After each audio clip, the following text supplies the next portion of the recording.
राधे कृष्ण मेरे प्रियजनों, मैं प्रियंका तिवारी भारतीय ग्रंथ सार में आप सबका स्वागत करती हूँ। दोस्तों, क्या आपने कभी सोचा है कि मंत्र जो है वो हम समय के हिसाब से नहीं बल्कि संख्या के हिसाब से क्यों करते हैं? क्यों हमारे बड़े कहते हैं कि 108 बार आपको जाप करना है। किसी भी मंत्र का उच्चारण 108 बार करना शुभ क्यों माना जाता है? मैं हूँ प्रियंका तिवारी भारतीय ग्रंथ सार से। आइए इसी के बारे में आज हम चर्चा करते हैं।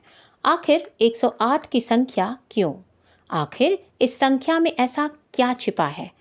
सबसे पहले हम बात करते हैं ब्रह्मांड की। हमारे शास्त्रों के अनुसार पूरे ब्रह्मांड में 27 नक्षत्र और हर नक्षत्र की 4 दिशाएं मानी गई हैं। यानी कि जब आप 27 को 4 से गुणा करेंगे या मल्टीप्लाई करेंगे तो संख्या निकलेगी, यानी नंबर आएगा 108, यानी 108। यानी ये संख्या पूरे ब्रह्मांड को रिप्रेजेंट करती है। और जब हम किसी मंत्र का जाप 108 बार करते हैं तो हमारी अंतर यात्रा बाहरी ब्रह्मांड से एक हो जाती है। अब बात करते हैं ध्यान और शरीर की। कहा जाता है हमारे शरीर में 108 नाड़ियां आकर के हृदय चक्र पर मिलती है। यानी हमारा केंद्र, हमारी चेतना, हमारा प्रेम सब 108 की संख्या से जुड़ा है। आयुर्वेद की अगर हम बात करें तो आयुर्वेद में कहा गया है मानव शरीर में 108 मर्म स्थान होते हैं, जिन पर अगर सही दबाव पड़ जाए तो शरीर स्वस्थ रहता है, मन शांत रहता है और जीवन दीर्घ हो जाता है। यहाँ तक कि हमारी बॉडी भी 108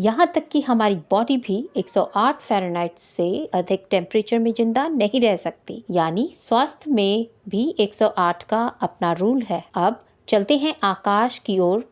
धरती से सूर्य के बीच की दूरी, पृथ्वी से सूर्य का जो डिस्टेंस है, लगभग जो सूरज है उसके व्यास से 108 गुना है। और पृथ्वी और चंद्रमा के बीच की जो डिस्टेंस है चांद के व्यास से 108 गुना है। और ये कोई संयोग नहीं है, कोई कोइंसिडेंस नहीं है, बल्कि कॉस्मिक कैलकुलेशन है, गणना है। इतना ही नहीं, अगर मैं बात करूं हमारी शास्त्रों की तो हमारे पास में 108 उपनिषद हैं। भगवान शिव की 108 तांडव मुद्राएं हैं। भारत में 108 शक्तिपीठ है।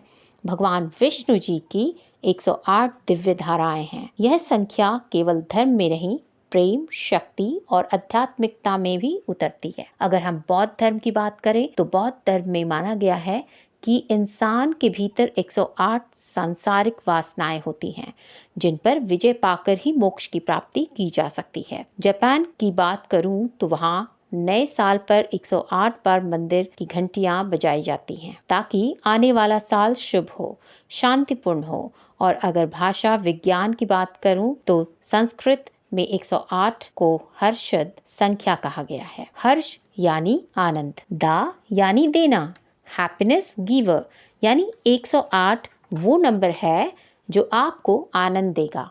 तो आप अगली बार जब माला के किसी मंत्र का 108 बार जाप करें, किसी माला में 108 मन के देखें, किसी जाप में 108 उच्चारण करें, कहीं पर भी 108 लिखा हुआ देखें तो याद रखें कि ये अपने आप में एक नंबर नहीं है, ये ध्यान, विज्ञान और ब्रह्मांड का जीवित रहस्य है।